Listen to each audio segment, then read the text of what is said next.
พี่น้องเอ้ยเปิดภาพมานะพี่น้องเนาะก็อยู่เฮือนอยู่ซ่านคือเก่าพี่น้องเอ้ย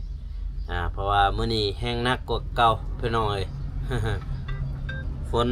เมื่อยังหนักกว่าเก่าแห้งฝนตกแห้งกว่าเก่าพี่น้องเอ้ยตกตั้งแต่เช้าเพิ่นตั้งแต่มื้อวานเพิ่นเลยพี่น้องเอ้ยเนาะอาจจะแม่นพายุเข้าเนาะพี่น้องเนาะพายุเข้าทางลาวใต้พี่น้องเอ้ยเอ่อตัว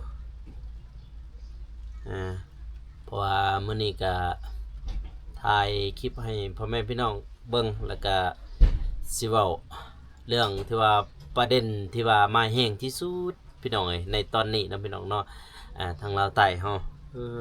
ทุเมื่อวานนี้เก็บกาแฟพี่น้องเอ้ยเนาะ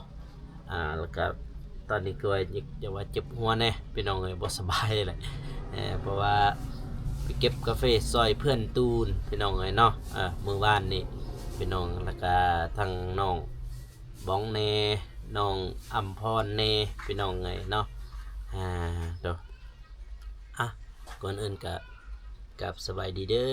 อพ่อแม่พี่น้องเนาะบ่ว่าสิอยู่ภายใน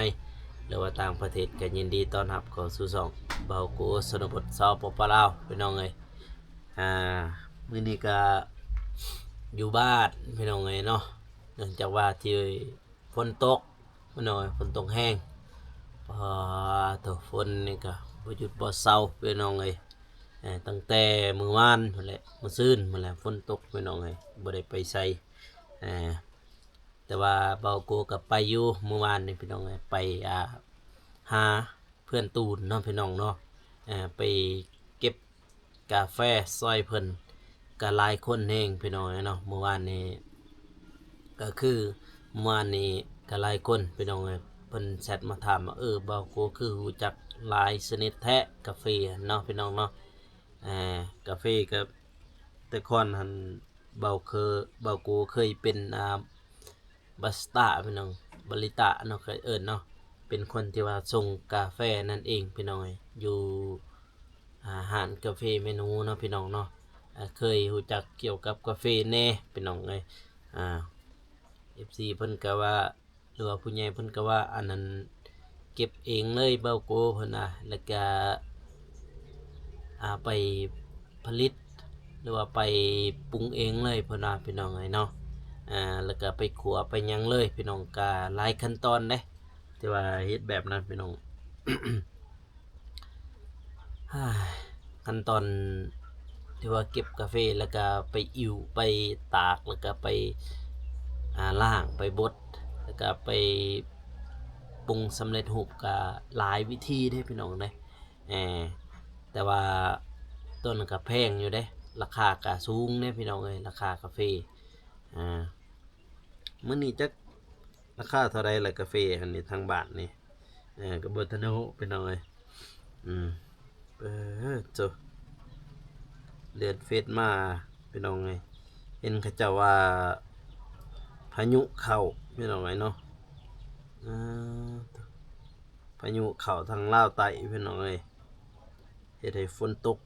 บ่หยุดบ่เซาพี่น้องเอ้ยทางนี้มาเด้อเบิ่งโลเท่าไรแล้วมื้อนี้นี่ปาโถพี่น้องเอ้ย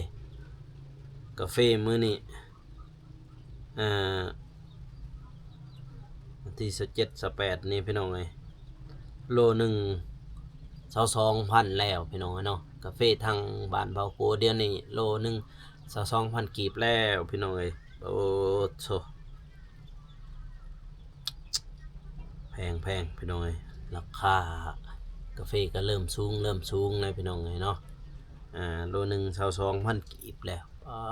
ตัวสะออนพวกที่ว่าเขาเจ้ามีสวนกาแฟเด้พี่น้องเอ้ยเนาะสะออน เพราะว่ากาแฟโลหนึ่งราคาสูงนะพี่น้องเอ้ยโลหนึ่ง22,000กีบนะพี่น้องเนาะตัว2,000มื้อนี้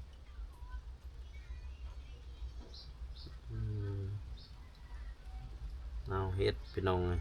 สูงสุดปีกายนี่ กาแฟหมักแดงสูงสุดเศร้า23,000นะพี่น้องเนาะ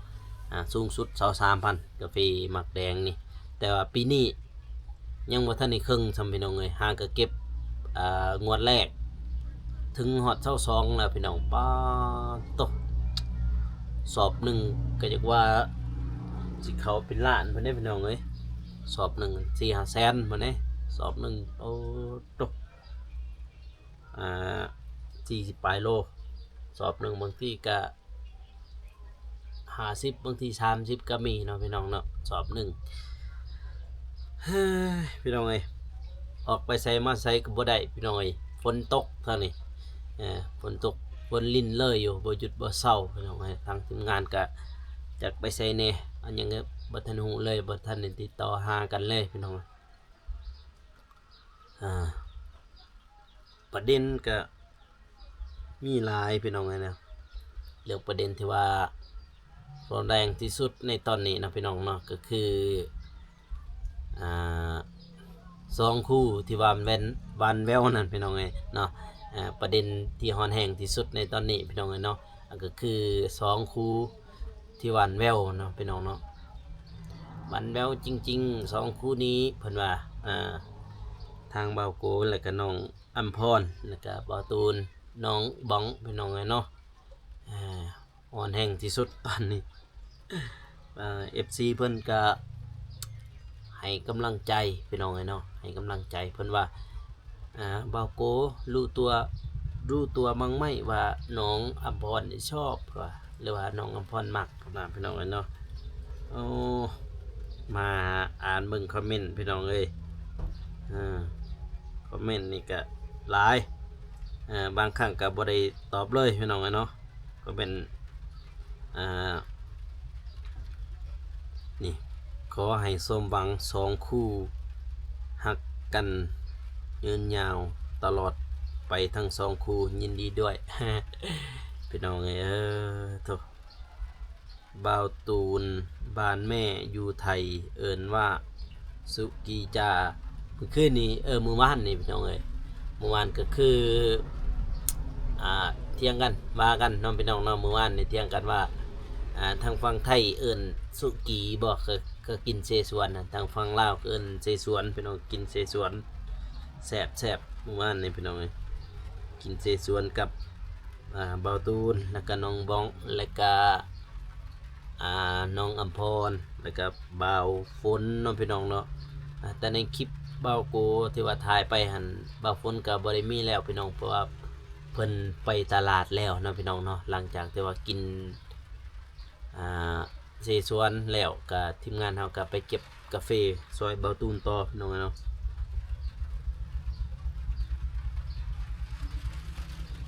อย่างนี้พุ่นน่ะ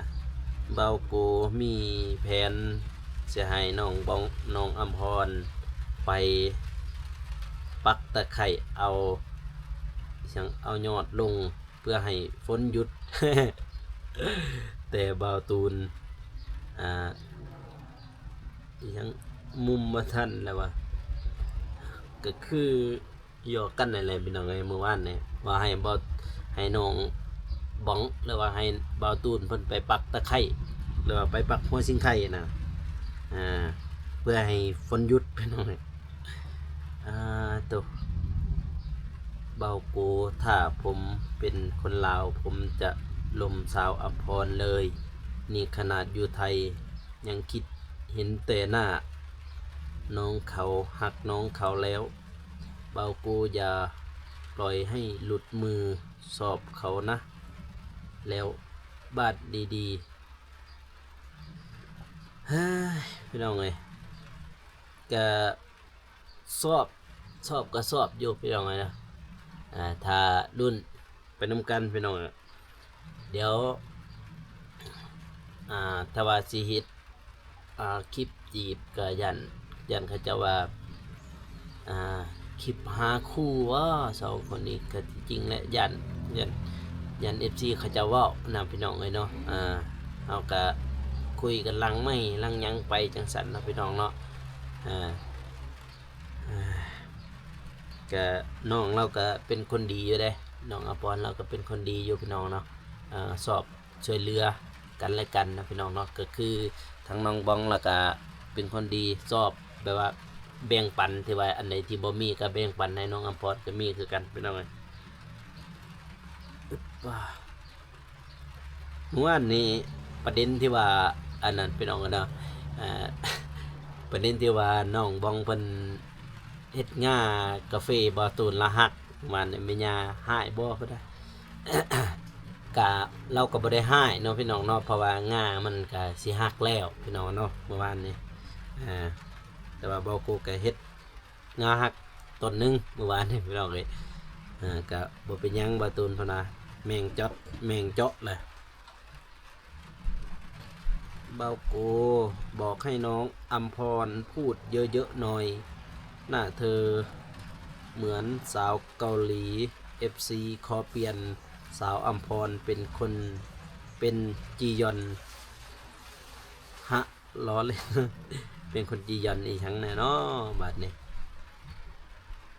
สุกีแล้วเบาโกก็คือทางลาวเนี่ยเขาจะเอิ้นว่ากินเซซวนเมื่อวานเนี่ยพี่น้องไงเนาะทางไทยเกินว่ากินอีจังนี่สุกีบ่สุกีก็คือกินเซซวน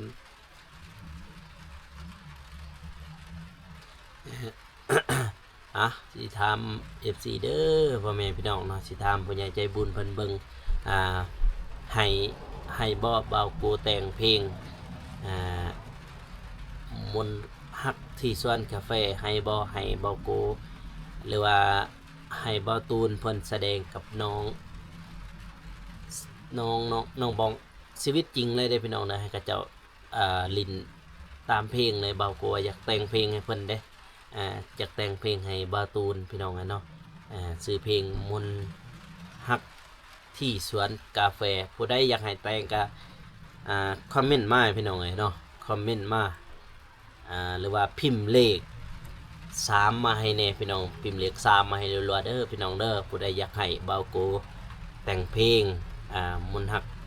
ที่สวนกาแฟก็คอมเมนต์มาแน่พี่น้องหรือว่ากดเลข3มาให้แน่เด้อพี่น้องเด้อคอมเมนต์มาอ่านคอมเมนต์ได้พี่น้องเด้อมาอ่านคอมเมนต์เลยว่ามาอ่านที่ว่าประเด็นฮอนแห่งที่สุดเนาะพี่น้องเนาะไปเก็บกาแฟซอยเพื่อนตูนพี่น้องเอ้ยจบแม่ฟังไทยดูน้องทั้งสองทุกคลิปขอให้น้องทั้งสองสมหวังแม่เสียอยู่ตลอดลุ้นรักกันนานๆ แต่บางครั้งกะบางโกกะอ่านภาษาไทยบ่เก่งบันไดเด้อพี่น้องเด้อถ้าว่าอ่านบ่อนใดที่ว่าผิดก็ขอโทษขออภัยเนาะพี่น้องเนาะเบาโกหยอกสาวให้ดูแน่ ให้ดูหน่อย หยอกสาวเพิ่นเนาะพี่น้องเอ้ยกะคือเมื่อวานว่าหยอกกะจักสิหยอกจังไดเลยพี่น้องเอ้ยก็เพราะว่าทางน้องอัมพรเพิ่นก็เก็บกาแฟทางบาตูนเพิ่นก็เก็บกาแฟแล้วทางเบาโกเองก็เก็บกาแฟแล้วก็น้องบองเก็บกาแฟพี่น้องหยอกลายจังหน่อยบ่ได้เก็บกาแฟเด้บาตูนหายเด้จังหน่อยนี่หยอกลาย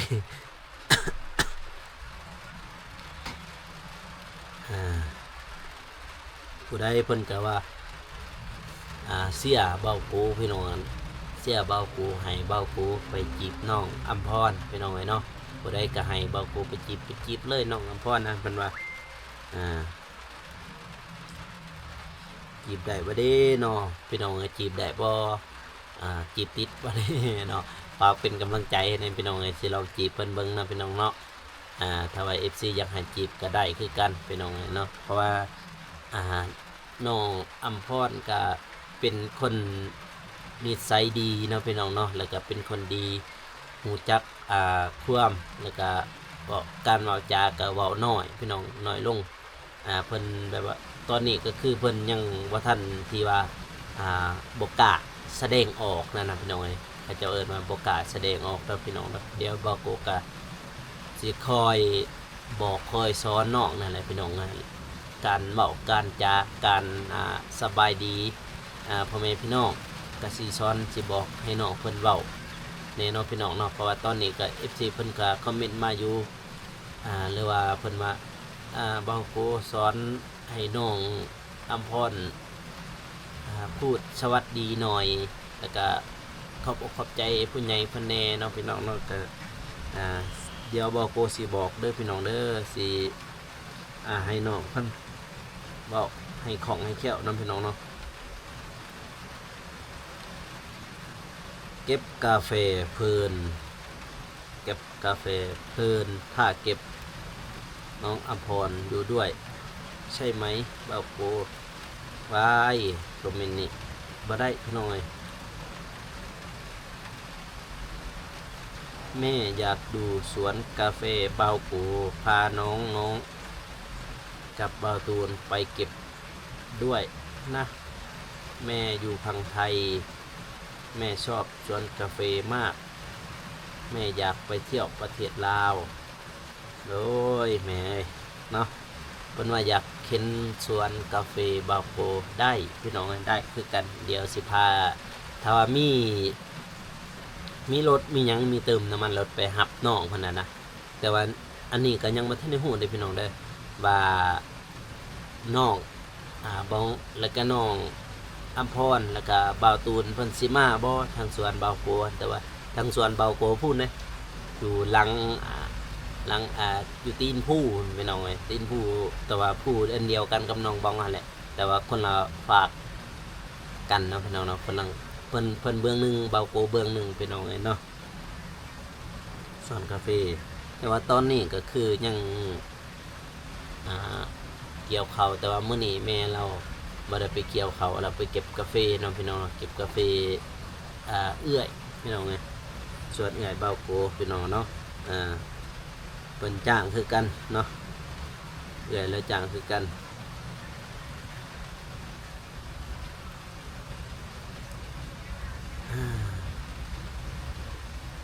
ประเด็นร้อนแรงที่สุดในตอนนี้คือบ่าวตูนน้องบองน้องอัมพรบ่าวโกพี่น้องเลยเนาะ ผู้ได้กระเสียพี่น้องเสียบ่าวโกกะขอบอกขอบใจเด้อพี่น้องเด้อที่ว่าเสียบ่าวโกให้ไปล่มหรือว่าไปพูดคุยหรือว่าไปจีบน้องอัมพรพี่น้องเนาะขอบใจหลายๆที่เสียพี่น้องเนาะกะสิลองคุยเบิ้งพี่น้องเนาะยานบางทีน้องเราก็บ่มักก็มีเด้เฮากูโตอยู่พี่น้องผู้ใหญ่ใจบุญเพิ่นก็ว่าบ่โต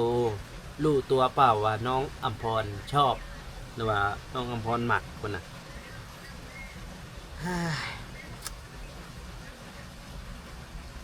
น้องเอ้ยแต่ว่ามื้อนี้ก็ไปไสมาไสก็บ่ได้พี่น้องลำบากฝนตกนำพี่น้องเนาะก็อัดคลิปให้พ่อแม่พี่น้องเพิ่นเบิ่งว่าไปไสหรือว่าแจ้งให้พ่อแม่พี่น้องเพิ่นได้เบิ่งนะพี่น้องเนาะว่าไปไสมาไสมื้อนี้พี่น้องเอ้ย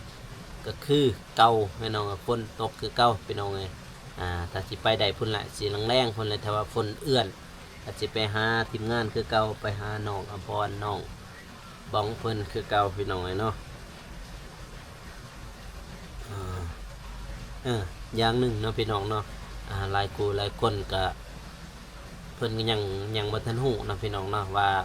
เบากูนี่เฮ็ดคลิปในแต่ปีใด5ปีใดเนาะก็สิมาแจกพ่อแม่พี่น้องเพิ่นได้เบิ่งเนาะอันเดทางหลังหั่นนี่แหละผลสำเร็จเนาะพี่น้องผลสำเร็จที่ว่าการเฮ็ด YouTube มาพี่น้องเนาะใน 3-4 ปีหรือว่า5-6 ปีเนี่ยพี่น้องนะทีนี้ทุกคนที่ว่าอยากได้นี่โลเลยแหละโล YouTube เฮานี่แหละพี่น้องเนาะก็คือแรกๆที่ว่าบ่าวโกเฮ็ดคลิปในปี2018 19เด้อพี่น้องเด้อบ่าวโกเฮ็ดแต่ปี2019โควิดพุ่นน่ะพี่น้องก็คือแรกๆก็เฮ็ดคลิปแบบว่าตลกบ่ไปจังซั่นน่ะพี่น้องตลกแล้วก็กินบ่เพราะว่าอยู่สวนทุเรียนเด้อยู่สวนทุเรียนอยู่ที่ว่าบ่าวเตียงไปถ่ายนั่นอยู่หั่นแหละพี่น้องเนาะก็เฮ็ดคลิปเกี่ยวกับทุเรียนส่งทุเรียนไปขายไปจังซั่นนะพี่น้องเนาะก็เฮ็ดคลิปลิ้นๆไปแหละพี่น้องไงพอได้หัวพอได้ย่างไปเนาะพี่น้องเนาะแต่ก่อนเฮ็ดแต่ปี2019ฮอดปี2022พี่น้อง แต่ปี2022เริ่มต้นเลยปี2022เบาโกนี่จริงจังเนาะพี่น้องจริงจังในการเฮ็ด YouTube ในการเฮ็ด YouTube ก็คือไปเจอหมู่ผู้หนึ่งเนาะพี่น้องเนาะหมู่ผู้หนึ่งชื่อช่องเบาตัวเล่เนาะพี่น้องเนาะตัวเล่ Channel เนาะพี่น้องเนาะก็คือเพิ่นผู้ที่ว่าพาดันเบาโกเฮ็ด YouTube นั่นเองพี่น้องเนาะก็คือเพิ่นเนาะเห็นทำอายุก็ซ้ำกันในแหละพี่น้องเนาะกับเบาตัวเล่ก็เลยเฮ็ดนํกันพี่น้องเนาะเพิ่นส่วนเบาโกเฮ็ดก็เลยว่าไปเฮ็ดน้ำเพิ่นก็คือแรกๆก็คือถ่ายวิถีชีวิตชาวบ้านเนาะพี่น้องเนาะวิถีของคนลาวหรือว่าวิถีของชาวชนเผ่าพี่น้องเนาะการดำรงชีวิตของเขาเจ้ากับบากูก็เคยถ่ายมาแล้วพี่น้องฮีดของประเพณีก็ถ่ายมาแล้วนะพี่น้องเนาะหลังจากนั้นก็จริงจังเลยในปี2012 23นี่มันมาเบากูจึงผ่านกฎเกณฑ์ของ YouTube เนาะพี่น้องเนาะผ่านกฎเกณฑ์ของ YouTube ปี2024ก็เริ่มผู้ที่ตามก็เริ่มทยอยหลังขึ้นมาเนาะก็ไปนำมาเบาแม็กเลาะตลาดตะลี่นั่นพี่น้องเนาะชื่อ2เพิ่นเลาะตลาดตะลี่พี่น้องเนาะบางคนก็คือสิเคยเห็นอยู่ดอกพี่น้องเนาะเพราะเป็นคนดังนะพี่น้องนะเบาแม็กเลาะตลาดตะลี่ครับปี2023 24เนาะที่ว่าไปกับเบาแม็กกัน25แต่ว่า24นี่ถ่ายเดือนประมาณเดือน6เดือน7ปี2024ที่ว่าเบาเตียงเพิ่นลงมาเนาะพี่น้องนะปี2024เพิ่นลงมาเยี่ยมยามเบานุ่งเนาะพี่น้องเนาะแล้วก็ทีมงานเฮาก็มีตอนนั้นมีแต่3คนนะพี่น้องเนาะตอนนั้นที่ว่าเบาเตียงเพิ่นลงมาก็คือมีเบาตัวเล่เบาโกเบานุ่งนะพี่น้องเนาะตอนนั้นที่ว่าเบาเตียงเพิ่นลงมาก็เลยพาเบาเตียงทองเพิ่นไปดักจึงพี่น้องพาเพิ่นไปดักจึงฮอดแต่ครึ่งทางพี่น้องฮอดครึ่งทางแล้วฮอดผู้งัวนั่นแหละพี่น้อง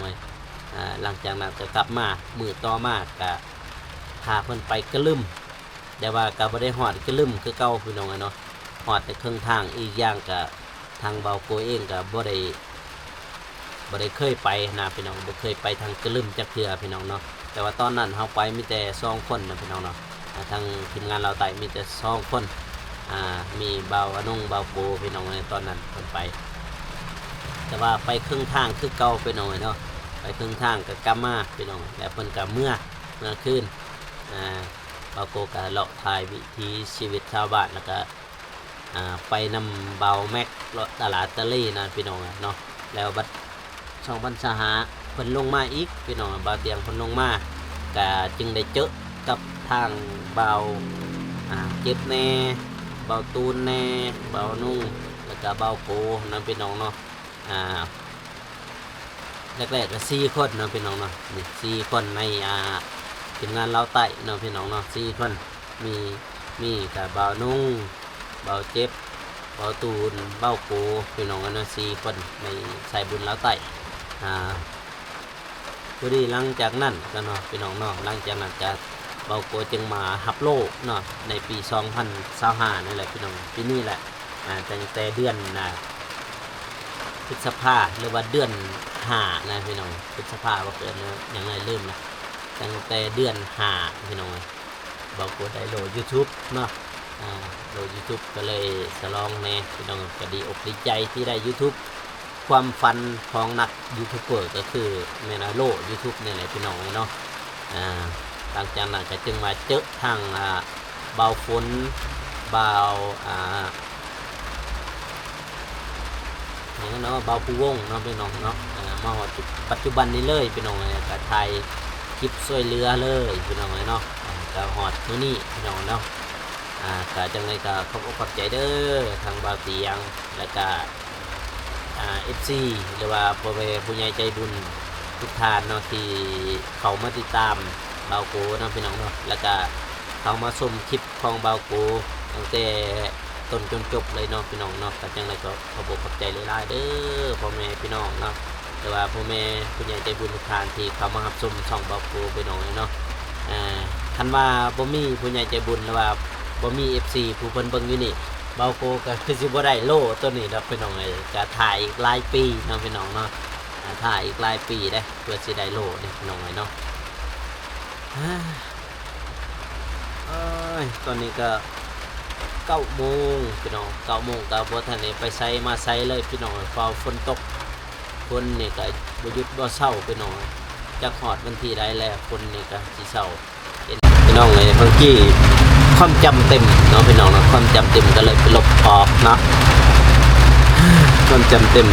คุยกันฮอดการเฮ็ด YouTube นั่นแหละพี่น้องเพื่อสิเป็นเบาโบในตอนนี้ก็ยากลำบากแห้งเลยพี่น้องเนี่ยผู้บุป่าบุหยังหุ่นตะกี้ไปถ่ายคลิปขึ้นผู้ลงเฮียวขึ้นไปเด็กจึงขึ้นเบาโบไปถ่ายหาบกระตอกกระตาทางล่างก็ทึกพี่น้องแต่ก่อนนะพี่น้องนะเพื่อสีได้โลนี่ก็บ่ธรรมดาพี่น้องเนาะเคยผ่านหลายครั้งพี่น้องแต่ว่าตอนนั้นโอ้บ่ทันจักอีหยังบ่ทันฮู้ว่า YouTube นี่เฮ็ด YouTube แล้วก็ได้เงินบ่ทันฮู้เลยพี่น้องก็คือเฮ็ดลิ้นไปเลยหัวไปจังซั่นพอได้เบิ่งฮอดปีพอได้เบิ่งเนาะพี่น้องเนาะประเด็นเฮาพี่น้องประเด็นเฮาก็คือฮอนแห้งที่สุดก็คือตอนนี้ก็คือบอกผู้ใดก็เสียพี่น้องเสียให้เบาโกจีบน้องอัมพรนะพี่น้องผู้ใดก็เสียถ้ารุ่นถ้าเบิ่งน้ำกันอยู่พี่น้องเนาะบัดนี้ทางเบาโกเองก็ได้พี่น้องเนาะถ้าเบิ่งถ้ารุ่นน้ำกันอยู่พี่น้องเนาะถ้ารุ่นว่าเบาโกสิจีบน้องอัมพรติดบ่ถ้ารุ่นน้ำกันพี่น้องเนาะคลิปนี้เองก็เบาโกก็จะได้จบคลิปเด้อพ่อแม่พี่น้องเนาะก็เพราะว่าบางทีก็คนเศร้าก็จึงสิได้ไปถ่ายงานหรือว่าไปอัปเดตผู้ใดทางบ้านปาตูนหรือว่าทางบ้านน้องบ้องนั่นแหละพี่น้องเนาะโอ้นี่9 โมงครึ่งนะพี่น้องคลิปนี้ก็สิขออวยพรผู้ใหญ่ใจบุญทุกท่านเนาะผู้เบิ่งอยู่นี่แต่ต้นจนจบเนาะพี่น้องเนาะจังได๋ก็ขออวยพรให้ผู้ใหญ่ทุกท่านถึงมีแต่ความสุขความเจริญเนาะปรารถนาสิ่งใดก็ขอให้ได้สิ่งนั้นนอนหลับก็ได้เงินหมื่นตื่นขึ้นมาให้ได้แก้วมณีโคตรเนาะอายุมั่นขวัญยืนเด้ออายุมั่นขวัญยืนร่ำรวยเนาะทางบ่ป่วยก็ขออวยพรให้ผู้ใหญ่ทุกท่านจงมีแต่ความสุขความเจริญเด้อทางพ่อแม่เนาะ